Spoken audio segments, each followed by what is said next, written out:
Are you the quantum mechanics? Yes, we are the Quantum Mechanics, the paranormal podcast for the believers, the doubters, and everyone in between. And our task this week, if you're following along with British politics entertainment, is not to get banned from our own podcast. No, not to get banned by our own podcast by straying outside of the topics of the paranormal. We have very strict editorial controls. Yeah, the best way of doing that, Ben, is just to avoid talking about politics altogether. Perfect. So what are you doing this week? Well, this episode is called Politics and the Paranormal. Excellent. So it's perfect timing, and I've probably just shot myself in the foot. Probably by the end of this episode, Ben is going to ban me from being involved in a future episodes until we've agreed a policy. And then I'll have to recuse myself. And therefore, we'll just have to have empty microphones next week. Yeah, that's what we're going to do. We'll put the microphones in a haunted place and see what we get. Yeah, or we go for the chat GB type thing. Yeah. We'll get it to like voice Mysterious Universe planning, yeah. And it'll come through with complete and utter bullshit. Yeah, and our numbers will go flying up. Wait, does that mean we have to give Patreon money to the chat GBT? Yeah, exactly. Oh. Yeah. It'll be driving a Lamborghini by the end of the first month. Well, so this idea for this episode didn't come about because of the, if you're in the, apologies for those outside the UK, there's been a bit of a controversy about a tweet that a sports presenter who does the football / soccer, if you're an American. So sure. Big Show tweeted something that government and various people didn't like, and he's now been suspended. But all his people who appear on the show have basically said, well, if he's not on, I'm not coming on. So it's a bit of a storm. But that wasn't why I wanted to look at politics and the paranormal this week. It was really inspired by the story related to the photo the president of Mexico posted on Twitter. This made some of the UK front pages as well. Yeah, it did. And I'm sure most of you or all of you know the story, but just in case you don't, I will summarise it. He posted a picture which he claimed to be a genuine photograph of a woodland elf or spirit, depending on your definition. So let's start with that story, and I'll explain where it led me in terms of this episode. So, as I said, this has been all over the internet, but I'm going to focus on an article by Jesus Jimenez in the New York Times, which was published on February the 27th this year. His article says, in Maya culture, the Alux, I think it's Alux, A-L-U-X-E, but I think it's pronounced Alux. That's how I'd say it, Yeah, there's going to be a lot of this, as usual, coming up in this podcast. And if any of them sound like cleaning products. Yeah. Well, the Alux, according to the article, is believed to be a mischievous elf-like being that lives in the woods. A creature of folklore similar to leprechauns, unicorns, mermaids, and the Loch Ness Monster. I think the author here is doing that thing that we talked about last week. It's just like anything paranormal, just lump it together. Yeah. I'm not sure how a woodland spirit could be like the Loch Ness Monster, but I'll go with it. Yeah. So it was a surprise on Saturday when President Andrés Manuel López Obrador of Mexico... may I give you a round of applause? Yeah, I like the Obrador. Shared a picture on Twitter of which he claimed was an Alux. The image shows what appears to be a figure with two glowing eyes crouched in a tree. There are few discerning details in the photograph, which appears to have been taken at night. Everything is mystical, Mr. López Obrador wrote.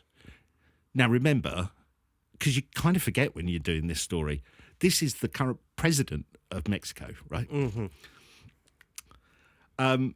Mr. López Obrador said the photo was taken last week by an engineer.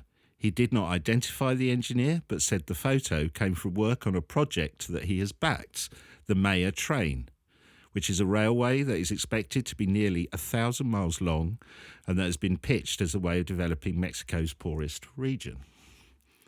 I didn't know the kind of connection with the railway. No, I didn't. No. So commenting on this, David Stewart, an art history professor at the University of Texas, Austin, who has researched the Mayan civilization, said that Alux were known by the Maya primarily in the northern region of the Yucatan Peninsula, and they were known as trickster characters. So that sounds a bit like a trickster spirit. It does, yeah. And they lived in the forest. He says, there were just the little beings out in the outskirts of town that would make your life difficult. Professor Stewart compares them to leprechauns or elves in other traditions. Alux were blamed for fairly benign mishaps, such as gates being left open or items going missing, he said. The items going missing bit reminded me a bit of a few bits we've done on poltergeists and on jots and stuff like that. Yeah. Which we have tied with trickster spirits before. That's right. And also sort of sounds similar to what we might know as a boggart. Yeah. When Professor Stewart first saw Mr. Lopez Obrador's post, he thought the president was being a little tongue-in-cheek about it, but concluded, I don't know. I have no idea what he was trying to do, he added. In a 2008 edition of Voices of Mexico, a magazine published by the National Autonomous University of Mexico, a man from a Maya village described Aluxes as tiny, short little sprites, about 40 centimetres high with hairy bodies. Which does kind of tie in with the photo, if you've seen it. We'll put this on our social media. I'm sure everyone's seen it. And also a monkey. Yeah. Well, the picture to me looked a bit like a cross between a monkey and a sloth. That's how I read it. If you haven't seen the photo, it's like two glowing eyes peering down through what looks like foliage with what looks like maybe a furry body. Yeah. To me, I thought it was a marmoset. That's what I immediately went to. Right. You didn't go straight to the woodland spirit. That was obviously my second thing. Going through the zoo for me is awful. Oh, it's a woodland spirit. No, it is a marmoset. Well, maybe you were being tricked because the article does this. The academic does go on to say, so the resident ghosts, they appear on roads, but not everyone can see them. Sometimes we think, I don't believe it, or they're tricking me, and we do things that bother them. So then you'll be walking alone and they'll surprise you. What's that kid standing there, you think? And when you look back, it's not there anymore. It's a spirit. It's the wind. But the image stays in your eyes, so you remember. That's a very whimsical way of putting it. I like it. Yeah, again, it reminded me a little bit Black Eyed Kids as well, maybe because he mentioned kids, but that sounded pretty similar to that. So there's a lot of phenomena going on here, I think. I just did what you used to do. As soon as you said Black Eyed Kids, I was like, it doesn't sound anything like Willow. Oh, yeah. Genuinely, my brain just had to do a leap. Yes, it does sound like Beck. Yes. Yeah, with their slightly pop rap crossover. Now, I need to put a sceptical view on this as well, because there are those that question the validity of the photo shared by the President of Mexico. The image did not have metadata, making it unclear when the photo was taken or by whom. Multiple Mexican news outlets have reported that the image shared by the President was extremely similar to another one widely shared on social media in 2021. Of what was said at the time to be a witch. The 2021 image was reported to have been taken by a man identified as Juan Pacheco in Nuevo Leon in northern Mexico, and this was according to Mexican news outlets. Now, I'm looking at that photo, and I'd not seen that one before in connection with this story until I was putting this together. On that one, there seems to be two of these creatures. Right. It's a wider shot, and it looks like, to me, what someone has done is just zoomed in on one of them in the new version of the photo. But it looks almost identical to me. Right. So, I don't know whether the president was duped or not. It's hard to tell what his motivations are for sharing this. I can't think of why he would share this. Some people have speculated that it was to bring attention to his political campaign in some way. He's known for being right of centre somewhat, but I don't know really how that fits in. Is he trying to paint a picture of kind of like an authentic Mexican person who believes in these things and therefore gives himself some sort of spiritual credibility within Right. the political community. That is something that has come up. Now you mention it, I did read an article where somebody thought that he was trying to bring attention to the railway, but it's an odd way of doing it. Yeah, it is an odd way of doing it. Although, I'm going to come on to a story from Indonesia in a little while, which may tie into some of the themes that you're talking about there, Ben. So we might come back to that discussion because I think it's interesting. Okay. So that story really sparked me thinking about what other world leaders or powerful people have expressed some kind of belief or had some kind of encounter with the paranormal. Yeah. And the first person who came to my mind was Jimmy Carter. Did we cover that? I don't think we did we? No, I think we covered. There's a story. I'm going to get on to Jimmy Carter's UFO story, which I don't think we've covered. We covered Jimmy Carter seeing a giant rabbit. Oh, that's it. Yeah. And I think we briefly mentioned his UFO thing. So I'm sure everyone knows Jimmy Carter, before he became president of the United States, famously had an encounter with a UFO. He saw an unidentified flying object in October of 1969 and filed a report to the International UFO Bureau on the 18th of September 1973. Did he really? Wow. So I think that interesting, though, that he did. It wasn't just, hey, I saw this thing and he told journalists. He actually filed a proper report. Carter described waiting outside for a Lions Club meeting to start in Leary, Georgia. I had to kind of look up Lions Club, but they're kind of a charitable organisation. Right. I think they kind of feed homeless, that kind of thing. And it's run by lions, yeah? Yeah, of course. Yeah, Okay, yeah. No, it's run by A-Looks. So Carter's outside this meeting at the Lions Club, waiting for it to start in Georgia. And at 7:30 p.m, he saw what he described as, and I quote, the darnest thing I've ever seen. That's such an American expression. It really is. So he spotted this thing in the sky. There were around 12 other people who witnessed the event and described the object as very bright, changing colours, and about the size of the moon. Now, I'm assuming that looks like the size of the moon when you're looking up, not literally the size of the moon. Yeah. Otherwise, I think this would be a much bigger story, don't you think? I do. Yeah. If you cover the moon with your thumb, that's what he's thinking. Yeah, exactly. The soon-to-be president reported that the object hovered about 30 degrees above the horizon and moved towards Earth and away before disappearing into the distance. As part of his election campaign, this bit I think is really interesting, in 1976, Carter vowed that he would encourage the US government to release every piece of information about UFOs to the public. Oh, they always say that. Though after he became president, he backtracked, claiming that some information would have, quote, defence implications. Yeah, of course. So it's a standard thing. That quote reminds me of all the stuff that is going on with the, alleged Chinese balloons and, the Tic Tac UFO. It's all very similar, isn't it? Kind of muddying the water language. It is. Carter later told a reporter the incident changed his perspective on the UFO phenomena, and he vowed to never ridicule anyone who claimed to have seen a UFO.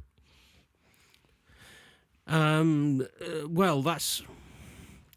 You've got to wonder what he learned.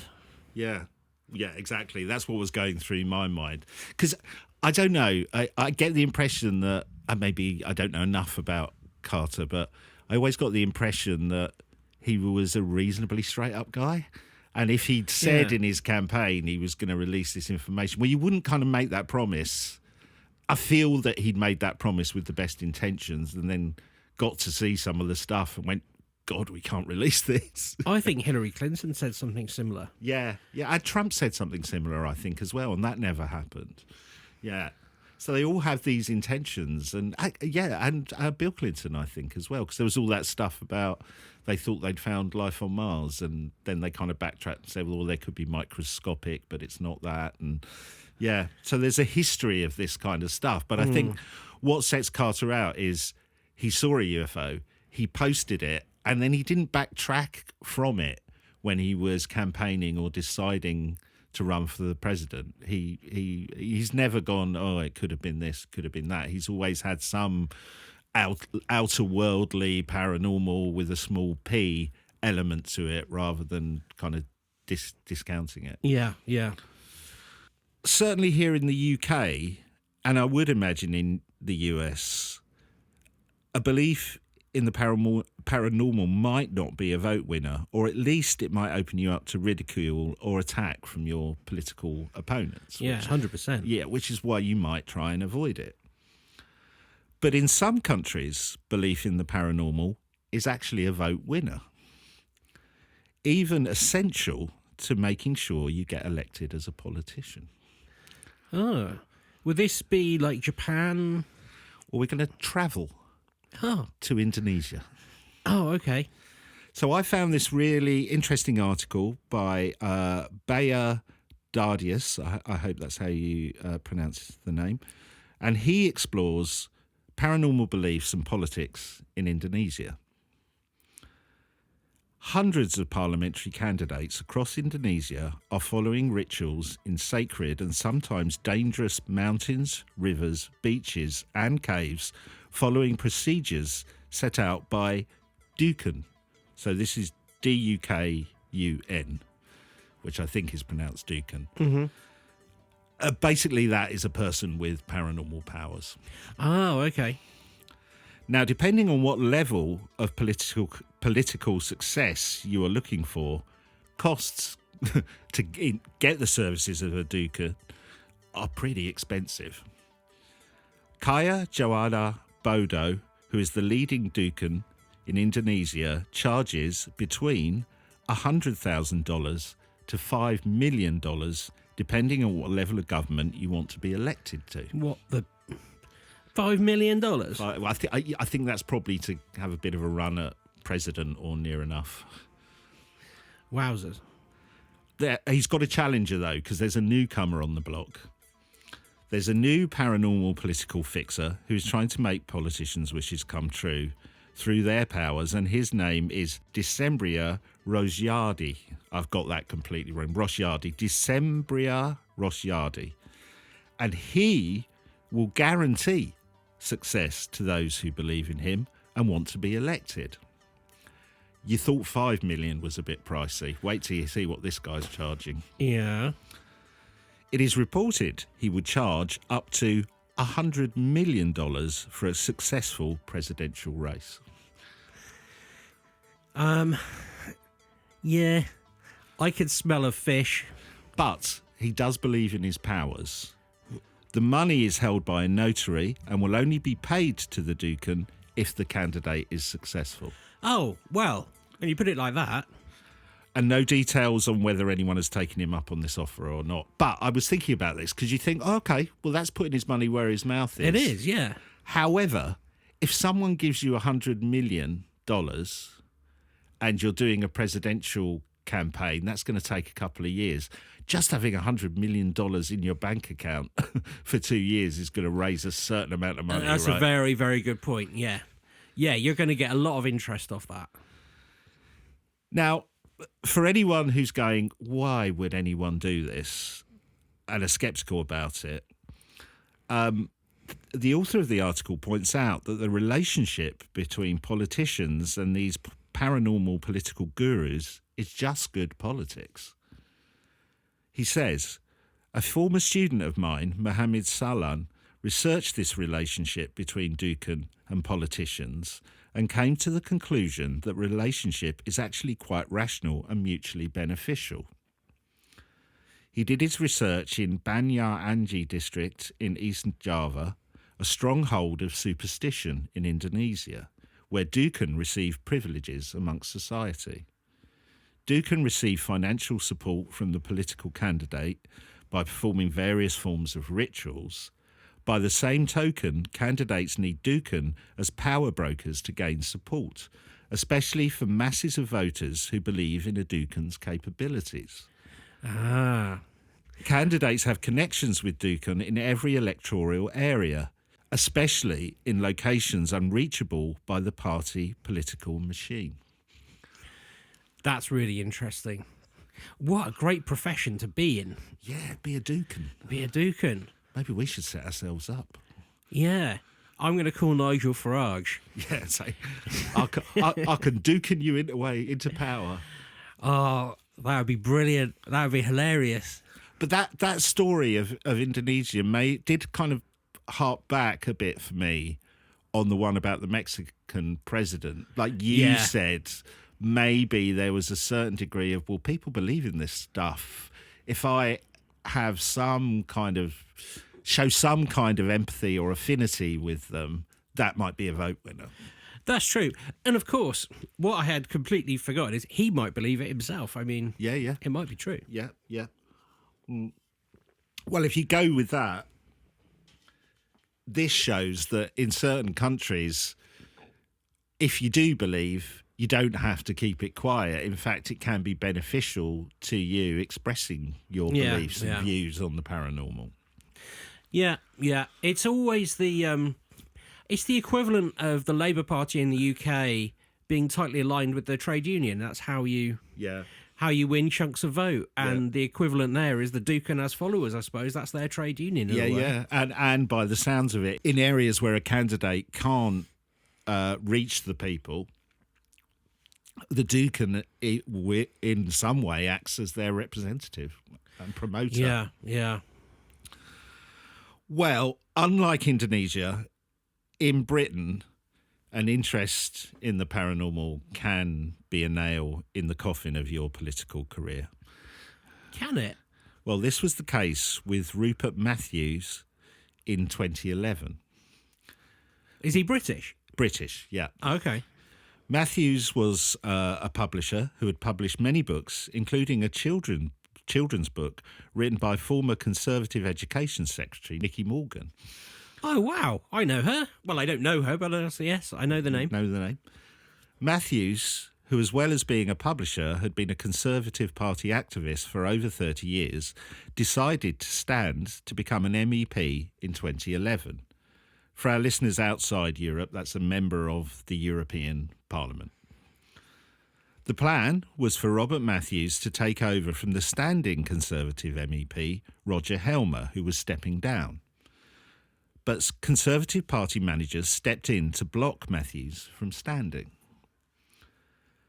But why would they block a candidate who had dedicated over 30 years of his life to his chosen political party, had worked as a councillor and was a successful businessman? That sounds like a prime Conservative candidate, doesn't it?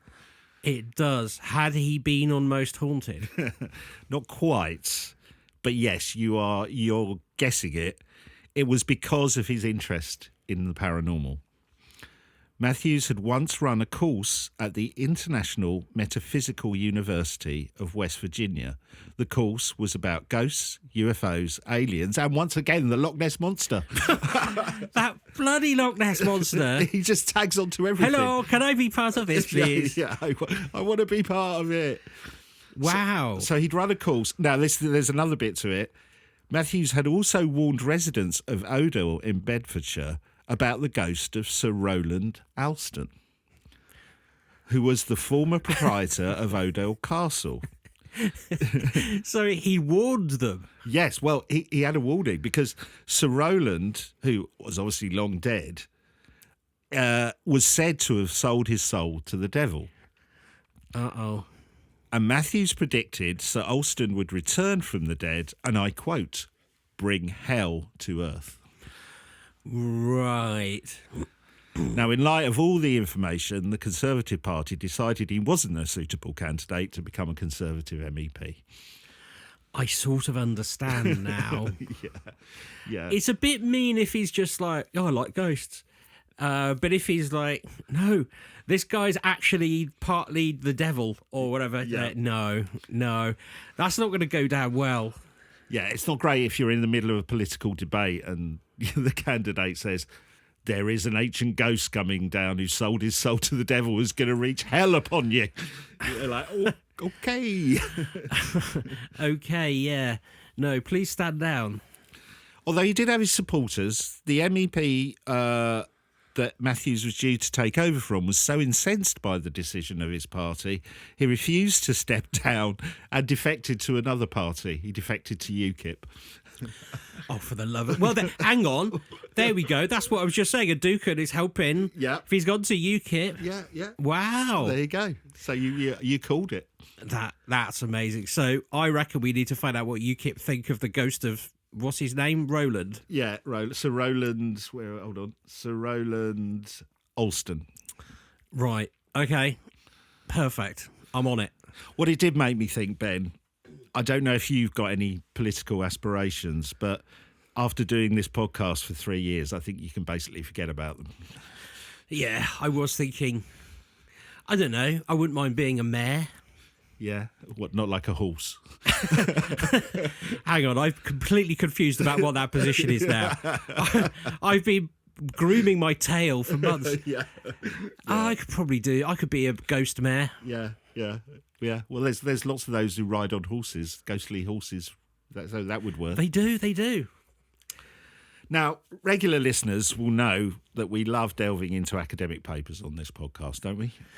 We do. They turn out to be a very rich treasure trove of interesting stuff. Yeah. Because they sometimes become footnotes in massive books and sometimes form part of the book's thesis. So it's really interesting to get to the nub of what their actual research or the commentary was. Yeah, exactly. Well, I found an interesting one that relates to the topic we're discussing today.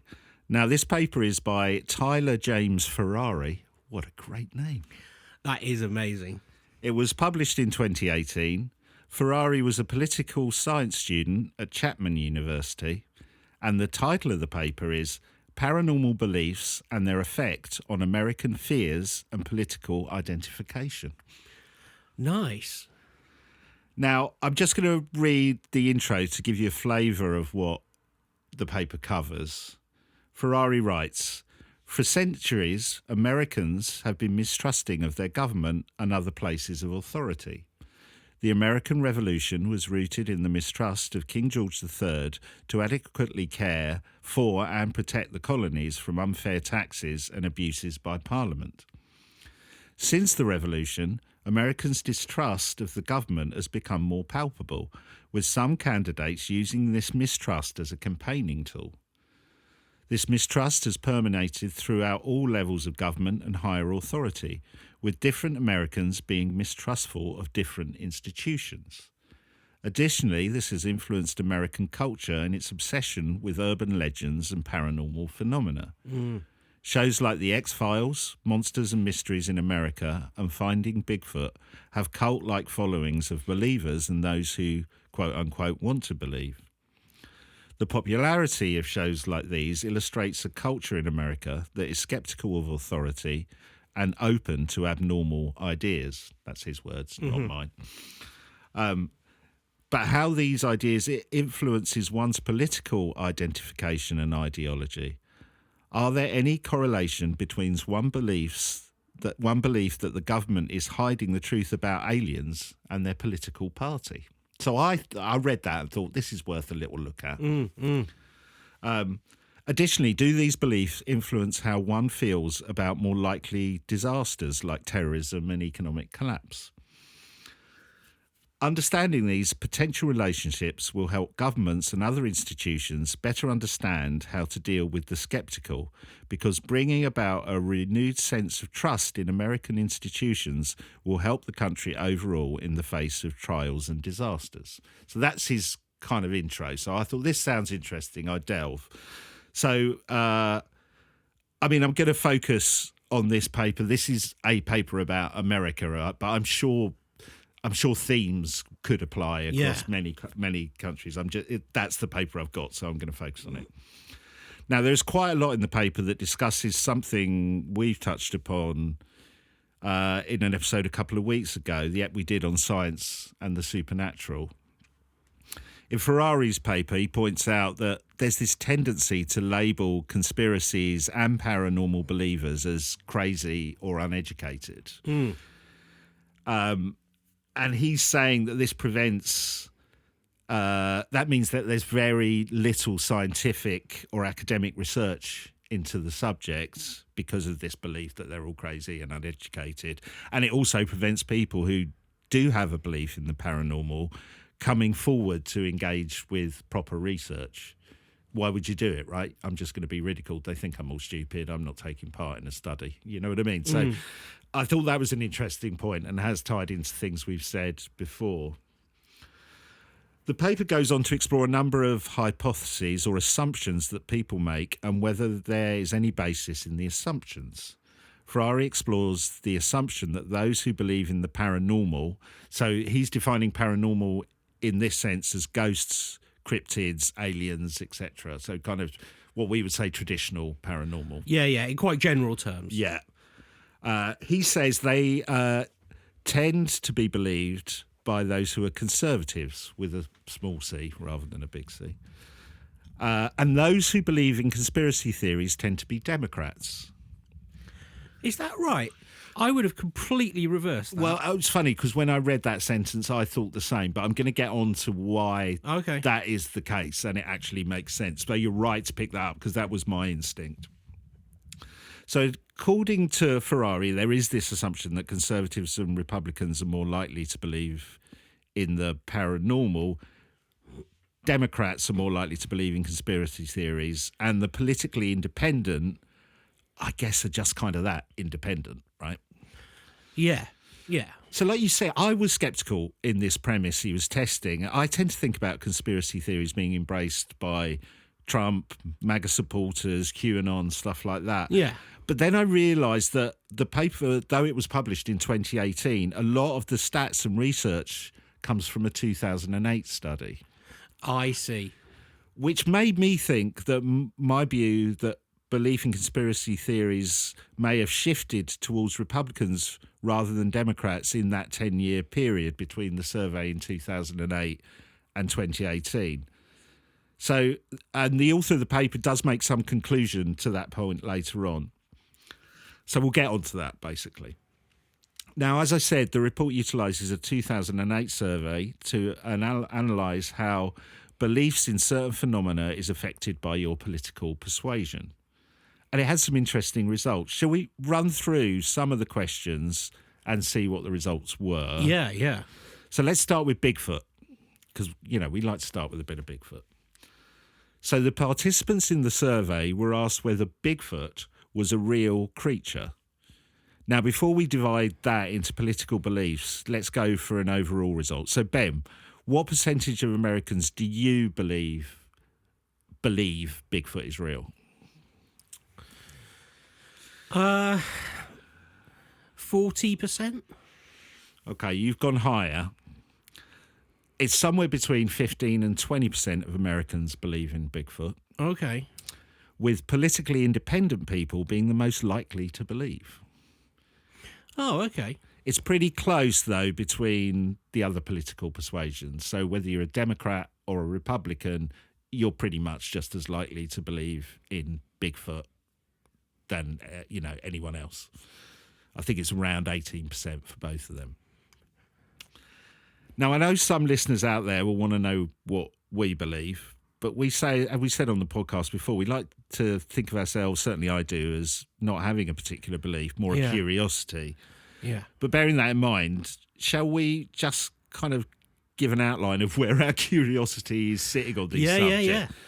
So starting with Bigfoot. Do you believe in Bigfoot? I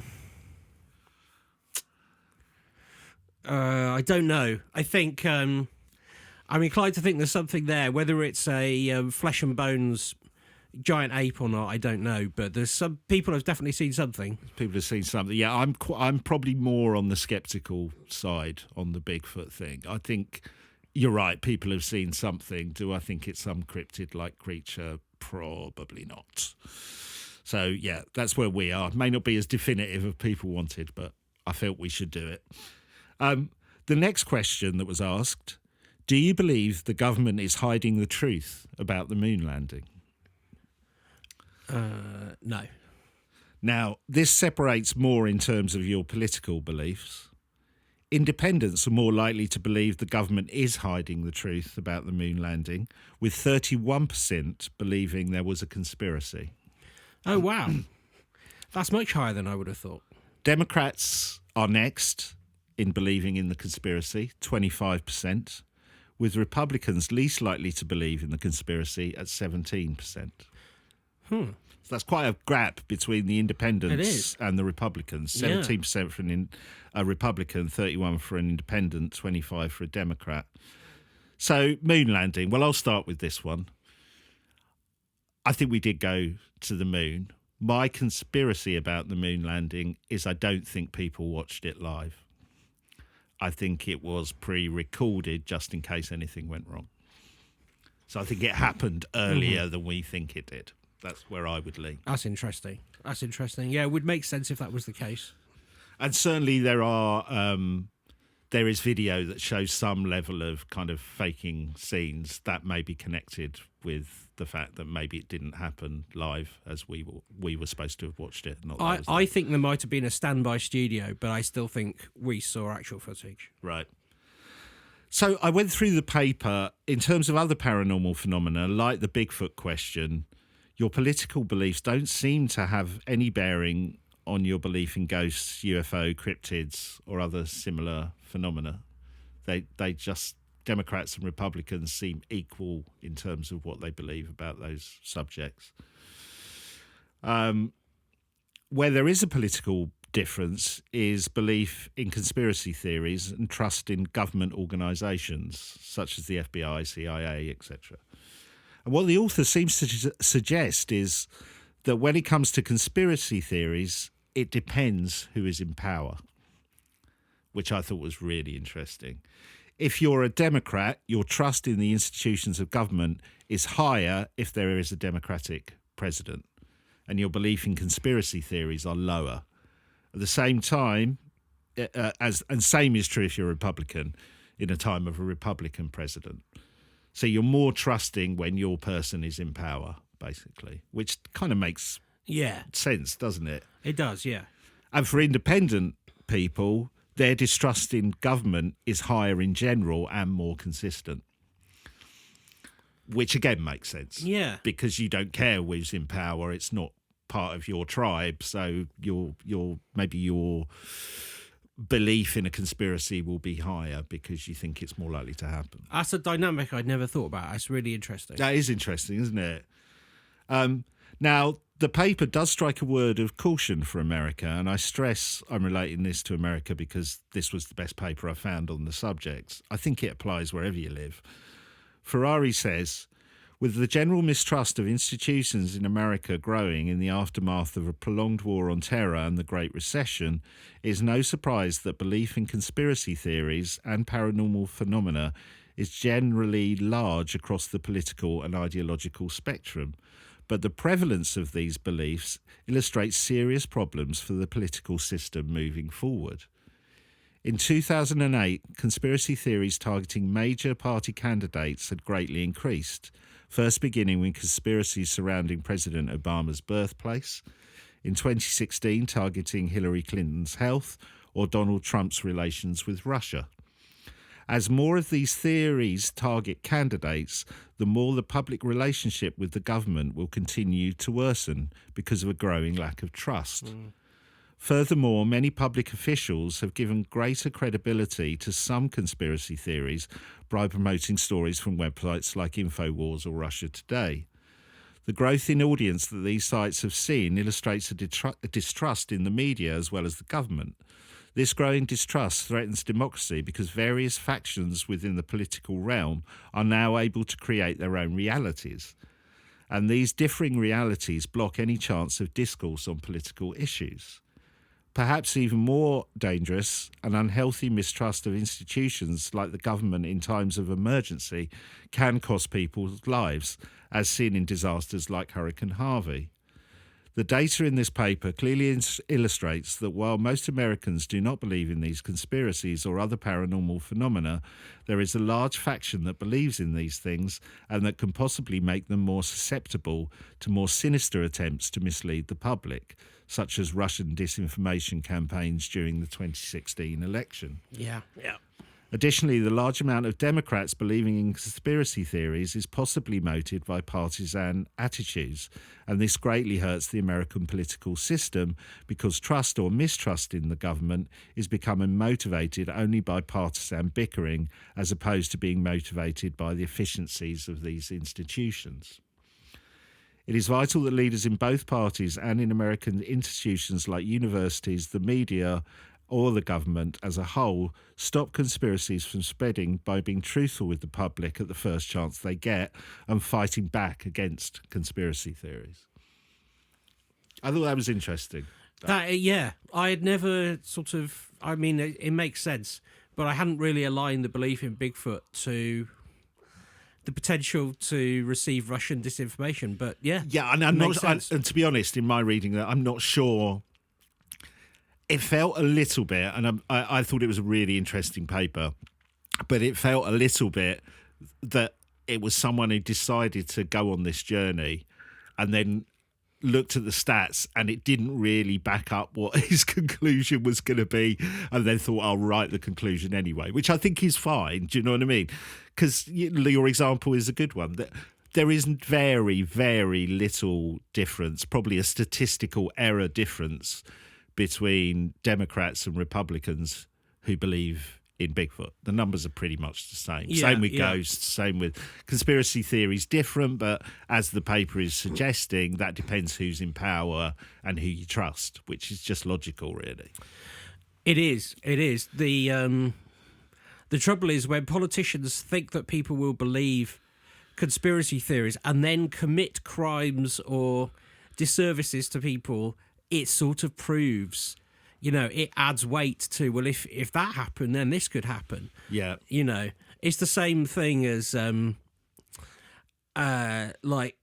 people giving favours to their friends and then suddenly it turns out that it did happen. Yeah. And you go, wait, if that could happen, then what else could happen? And that's what builds conspiracy theories. Yeah, and then that kind of opens the door for all kinds of manipulation. Yeah. So far we've seen that a belief in the paranormal can ruin your chances of becoming a successful politician in Britain. Conversely, it is almost essential to getting elected in Indonesia. In the US, belief in conspiracy theories can be used by both sides of the political spectrum to get re-elected. But it got me wondering, how does it play out in countries like China? And I found a really interesting paper by someone called S.A. Smith that was published in the American Historical Review in 2006. You're going to love this title, Ben. Go on. It's titled Talking Toads and Chinless Ghosts, the Politics of Superstitious Rumours in the People's Republic of China. I concur. I do love it. We'll come on to Talking Toads in a minute because the story about that is just amazing. So bear with me while I do the intro. So I'm going to read an edited version because this is quite a long paper and there's a lot of political detail in it. But I'm going to edit down, but I'm kind of pretty much reading as it is. It says, since the death of Mao Zedong in 1976... Oh, and by the way, my pronunciation is going to really stretch its limits here. There has been an astonishing revival in the People's Republic of China of what the government calls feudal superstition. This in spite of the fact that under Mao, the regime waged a fierce onslaught against the four olds: old thinking, old culture, old customs, and old habits, especially during the Cultural Revolution. The 1980s and 1990s saw a rush to rebuild temples and ancestral halls, the resurgence of spirit mediumship and exorcism, renewed interest in divination and geomancy, the re-emergence of heterodox religious cults, notably Falun Gong, and the appearance of jade emperors descending from heavens. A lot of paranormal stuff going on, basically. That is quite a lot of paranormal stuff. The rapidity and extent of this upsurge in once prescribed beliefs and practices raise questions about the power of the Maoist Chinese state, suggesting that despite its intensive propaganda campaigns and bouts of repressions, its capability and capacity to remould popular thinking and behaviour was much less than scholars had once supposed. This in turn raised questions about the nature of the beliefs and the practices that revived during an era of economic reform. So I think it's basically saying the Chinese Communist Party tried to suppress superstition and paranormal beliefs, but realised it was tougher than they thought. Yeah. Well, it's people's very essence, isn't it? Yeah. Well, on July the 2nd, 1962, the Ministry of Public Security of the People's Republic of China issued a confidential circular to public security organs on the prevention and suppression of rumours. It claimed that in the most recent period, the number of rumours in circulation has been large and linked this increase to activity of counter-revolutionaries, who were said to be using rumours to undermine the authority of the state. By far the largest number, it said, were rumours that arose from an inadequate understanding of the international and domestic situation. These included rumours of war, said to be the most widespread at the time, rumours about the state of the economy, and superstitious rumours. Okay. What sort of superstitious rumours? We're going to come on to that. We're going to come on to the talking toads. Oh, brilliant. The circular recommended that education and propaganda be stepped up to deal with these issues. On superstitious rumours, it said nothing very specific, yet the increased access to provincial and local archives that had become possible since the 1990s makes it clear that superstitious rumours were rife in China at the time. Over the next 3 years, the authorities claimed to detect a huge upsurge in superstitious activity, a key component of which was the circulation of superstitious rumours. We cannot rule out the possibility that this upsurge was in part a consequence of heightened vigilance on the part of the authorities, since in February 1963, in response to Mao's concerns that capitalist forces were now rampant in the country, they launched the Four Cleanups, a campaign designed to combat corruption on the part of local officials. In time, this campaign developed into a broader socialist education movement, which entailed sending work teams into villages to identify those who were guilty of capitalism, also those guilty of feudalism, which included mercenary marriages, religious activity, and superstitions of all kinds.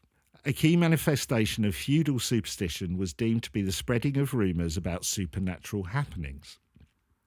It seems likely that superstitious activity of all types did in fact grow in this period as a result of the pervasive uncertainty of the times and more liberal policies toward popular religion on the part of the government. Should we get on to the toads? I'm literally on the edge of this seat waiting for toads. I'm just going to guess that these toads are like disinformation creatures. Am I right? Well, that's an interesting question. It probably depends on your political persuasion. Oh. And you'll see what I mean in a minute. Okay, there's going to be some really bad pronunciation. I do warn you yet again. In April 1962, the Jilin Provincial Trade Union reported a rumour that was fast spreading through the province, especially among factory and mine workers. It was a conversation that had been overheard between two toads. Like literally toads, froggy-type toads. One toad said... Hang on, a conversation that was overheard? Yeah. Okay. So someone overheard two toads having a chat with each other. I mean... okay. One toad said, "Don't say that I am big. This year, none of the old men and women will survive." The other said, "Don't say that I am small. This year, people will have abundant food." So they're having an argument about the future, these two toads. The big toad retorted that the elderly would survive only if they were given sugar-filled dumplings equal to the number of their age. Oh my God, I want sugar-filled dumplings equal to the number of my age. Yeah. When questioned, people gave conflicting accounts of where these talking toad utterances had first been heard. In Bakyang, some miners said that a man in Shangyai County had dug up the toads while digging a grave. Others said that the party secretary of Yodong Commune in Axian County had raised them from a well while fetching water. In Changchun, workers claimed that they had seen the toads on their way to Chaoyangao to hold a memorial ceremony for the dead. Others said that a woman had given birth to the toads. A year later, the same rumour cropped up in a distinct city of Shanghai. In April 1963, the General Labour Union of Shanghai Municipality reported that workers at number 9, number 12 and number 17 state textile mills and number 4 printing and dyeing mill and in the working class district of Yangpu were gripped by a rumour that a toad spirit was roaming the suburbs of Pudong just across the Hangpu River from Yangpu. The toad weighed 1.5 kilograms and was able to speak. Like its prototypes in Jilin, it forecast, "This year more than half of the old people will die," but added that they might survive if they ate a toad before the first day of the 5th lunar month. This is getting very specific around complete bollocks, but yes. It gets even more specific. Many workers were said to be frightened by the rumour, and they set off to look for toads to give them to elderly relatives. Failing to find any, they made toads out of flour, steamed them, and then gave them to relatives to eat, so they could fulfil this prophecy that was going on. That's quite a feat of kitchen engineering, It actually. really is. Within a month, the same rumour, in a more developed narrative form, had spread from Shanghai in the adjacent counties to Jiangsu province. The Women's Federation in Jiangsu County reported that the rumour was causing considerable apprehension. A large toad had appeared when a building was pulled down. People had tried to kill it, but it uttered the following prophecy: "If you weigh me, I am 2.5 jin. If you don't weigh me, I am still 2.5 jin." Most of the old ladies are going to die. I'm really confused about why they're giving these prophecies anyway. Well, I'll come on to that. As people scurried indoors, the toad cried out, "Disaster will be averted only if young married women bake toads made from 2.4 gin of flour and give them to their mothers and the old folks to eat." Okay. It added that bread toads must be eaten in the 4th intercalary lunar month, for by the 5th lunar month it would be too late. Women thereupon abandoned work in the fields to bake toad buns and take them to their mothers, who often resided in brigades at some distance. At the start of June, the beginning of the 4th intercalary month, only 7 or 8 of the 27 communities in Changsha County had been affected by the rumour. By the second half of the month, 22 were affected.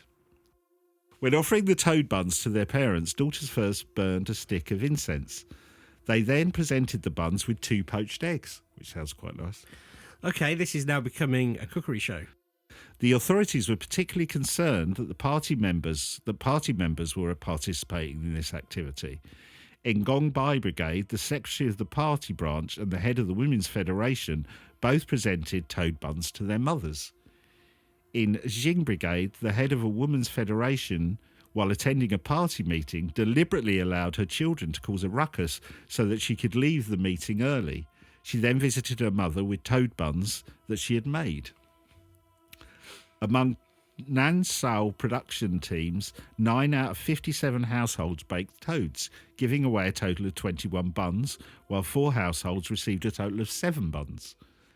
The greatest amount of flour used by any single household was 2 jin. I'm not sure about this measurement, but it might mean something else.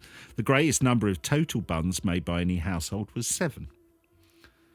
A few communes managed to dispel the superstitious activity by acting promptly to organise ideological education for the female masses.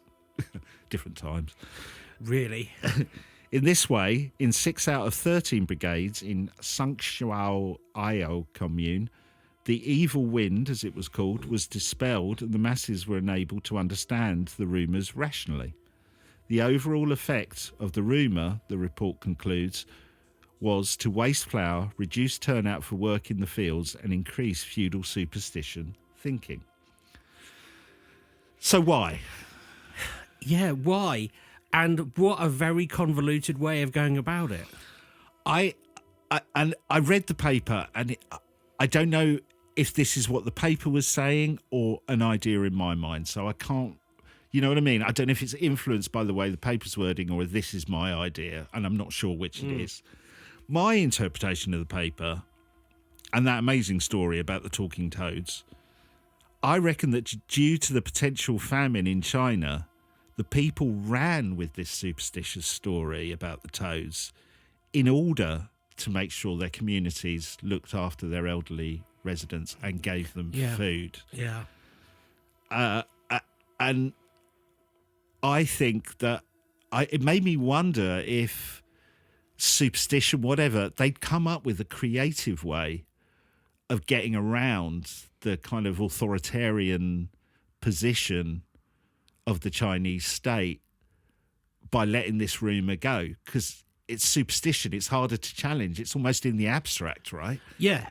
Talking toads sent me to do it. I'm not trying to be disrespectful to the state.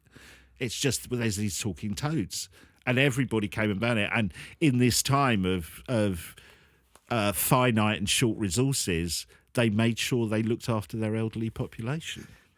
Yeah, because the best argument you've got against talking toads is say there is no such thing as talking toads, but you've already lost the room at that point. Yeah, exactly. So that's where I thought this was coming. And it's an interesting thing about, oppression or limitations, how you can come up with creative problem solving and solutions to the problem. I think. Well, it looks like the Chinese authorities saw the power of these superstitious and supernatural stories and that they could be a threat to their power and authority. And they basically knew they had to crack down on these superstitious beliefs or it would threaten their control. So, it kind of ties into what we're saying. That is amazing. What year is this? Did you say the 70s? This was in the early 60s. In the early 60s, right. So I'm just going to coming on to the end now. Very short couple of stories, because I thought whether you believe in the paranormal or not, if you do land a top political job of running a country, the paranormal is something you might not be able to avoid. In Britain, if you become the Prime Minister, you might have to deal with some ghostly apparitions at your new residence at number 10 Downing Street, because it's said to be haunted. There have been reports of a ghost, a man in Regency dress, possibly a former Prime Minister, who has been spotted inside and outside number 10. He was spotted by multiple workmen in the 1950s and 60s when renovation work was being carried out on the residence. Policemen often report hearing footsteps in the building and regularly investigate only to find that no one is in the building at the time. Some who have journeyed into the basement of number 10 Downing Street have reported having their hands held by the spirit of a small child.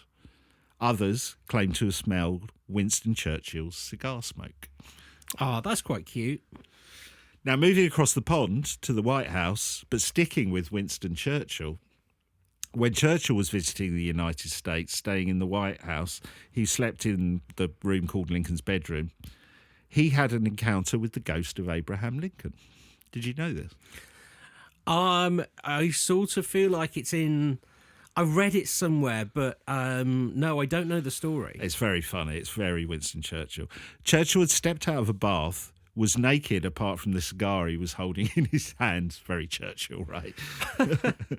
That's not a cigar, sir. Yeah. Sometimes a cigar is just a cigar. He saw the ghost of Lincoln standing by the fireplace.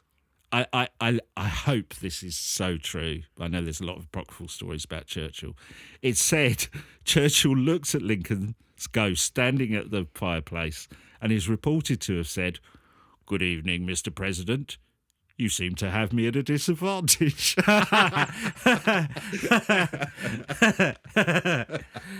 That's brilliant, isn't it? And what happened then? Did he just disappear? Yeah, I don't know what happens with that. That's the only bit of the story I got, but I just love that quote. Now, it's not the only time the ghost of Abe Lincoln has been seen in that bedroom. In 1942, Queen Wilhelmina of Netherlands stayed in the same room. She heard a knock at the door, when she opened it, there was the ghost of Lincoln staring straight back at her. The freaked out Queen immediately fainted. So she just passed out and then woke up and it was gone. Oh, God. Ronald Reagan also reported while he was in residence in the White House, his dog would go into any room except the Lincoln bedroom. Interesting. He had a King Charles Spaniel. Oh, did he? Yeah. So, yeah, no, it didn't. It wouldn't go into that bedroom. So, I don't know. I feel like there's a wealth of political connections with the paranormal. It took me on a much more interesting journey than I was expecting. That was interesting. I never knew we'd get into toads. I'm still wondering how on earth you make a toad-shaped dumpling. I mean, I've made Chinese dumplings. They're hard, man. They're hard. Yeah. Well, not only that, because you probably haven't got all the ingredients. You're just doing it out of flour and sugar pretty much. How do you do that? I'm not sure they're particularly tasty by the sounds of it. No, they just don't taste... They don't think they would taste very nice, but, you know, I suppose if you're hungry... Yeah, if you're hungry and, you know, you got to look after the old folk, then that's what you got to do. Yeah, God, I once had a Subway. You'll eat anything. I'll eat anything, yeah. Well, that makes a lot of sense, and I suppose it just reminds us that I guess politicians sometimes just have to fit in with the people around them, whether they believe it or not. Yeah. I mean, we still go through that thing, don't we, of even in Britain. I know it's very much so in the States, but even in Britain, before there's an election, you'll see the heads of the different parties like wandering into a church on a Sunday. Yeah. And you just go, "Oh, you hypocritical buggers!" But yeah, exactly. So sometimes you've got to do these things to get votes. But yeah, I thought what was interesting was the Indonesia thing, that, you know, there are countries where actually not believing in the paranormal or having an interest in the paranormal is something you probably have to fake in order to get elected. You have to fake that you believe, which is interesting. It's kind of tying in what you're saying, really. Yeah. So what I've learnt from what you've told me is that Dukans can be fabulously wealthy. Yep. And you need one to get elected in Indonesia. Indeed. Eating toads in the fourth semi-quarter of the third trimester of the lunar cycle. Is good for you, but only if you're an old woman. And that you shouldn't be a prime minister and walk around naked in the White House unless you don't want to be at a disadvantage. Yeah, don't say we don't cover everything on this podcast. That was a very, very full topic list. Yeah. Good. Well, hopefully you enjoyed that, and you don't think this whole episode was just one big conspiracy theory, because hopefully it wasn't. And we will be back next week with the quantum mechanics and more weirdness. We will see you next time. Thank you. Bye. Bye.